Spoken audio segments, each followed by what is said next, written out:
नहमदुहु व नुसल्ली अला रसूलिहिल करीम अम्मा बाद फ़अऊज़ु बिल्लाहि मिनश शैतानिर रजीम बिस्मिल्लाहिर रहमानिर रहीम।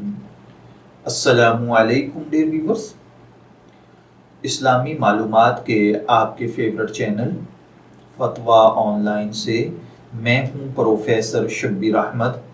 हमारा आज का टॉपिक है, क्या सैयदना आदम अलैहिस्सलातु वस्सलाम इस ज़मीन पर तशरीफ़ लाने वाले पहले इंसान थे या नहीं। ये एक सवाल है। एक भाई ने पूछा है कि कुछ अरसा पहले ARY चैनल पर इस्लामी स्कॉलर्स के प्रोग्राम में, जहां डॉक्टर इसरार अहमद साहब भी मौजूद थे, ये कहा गया कि हज़रत आदम पहले इंसान नहीं थे और उन्होंने कुरान की रूह से इस चीज़ को साबित करने की कोशिश भी की।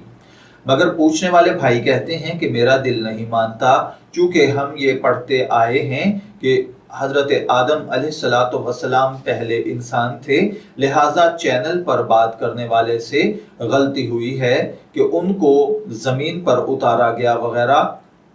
तो प्यारे भाई हमसे ये पूछते हैं कि आप इसमें हमारी रहनुमाई कर दें कि आया क्या हज़रत आदम अलैहिस्सलातु वस्सलाम पहले इंसान हैं या उनसे पहले भी ज़मीन पर कोई इंसानी सिलसिला मौजूद था। तो देखिए भाइयों और बहनों, बहैसियत मुसलमान हमारा अकीदा बुनियादी तौर पर कुरान करीम और दीगर अहादीस कुतब से हमारे अकायद साबित हैं। तो हज़रत आदम पहले इंसान थे, उन्हीं से इंसानियत का आगाज़ हुआ।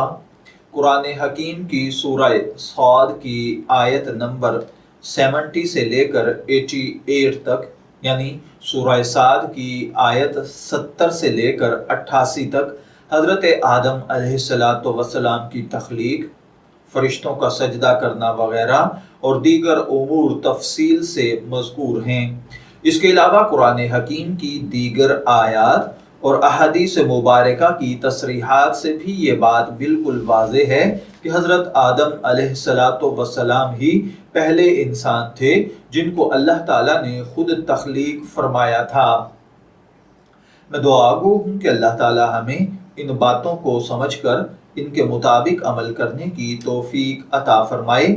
शब्बीर अहमद को इजाज़त दीजिए, फिर हाजिर होंगे किसी नए टॉपिक के साथ। तब तक के लिए अल्लाह हाफिज़।